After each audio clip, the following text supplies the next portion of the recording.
Hey everyone, welcome back to Tech Simplified.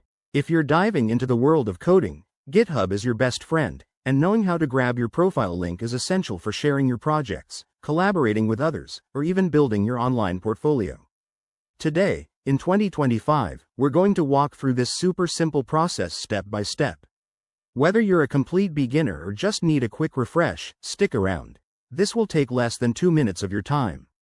First things first, open up your favorite web browser and head over to github.com.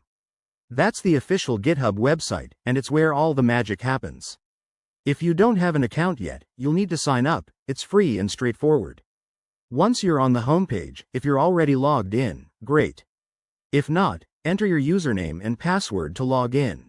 GitHub might have some updated interfaces in 2025, but the basics remain the same for accessibility. Now, after logging in, look at the top right corner of the screen. You'll see your profile picture or a default avatar. Click on that, and it should take you straight to your profile page. Once you're there, take a look at the address bar in your browser. That's the bar at the top where the URL is displayed. Your GitHub profile link will look something like github.com/your username single quote. For example, if your username is codewizard25feet, the link would be github.com/codewizard25 single quote. To get the link, simply highlight the URL in the address bar, right-click, and select Copy. Or use the keyboard shortcut like Ctrl+C on Windows or Command+C on Mac. That's it.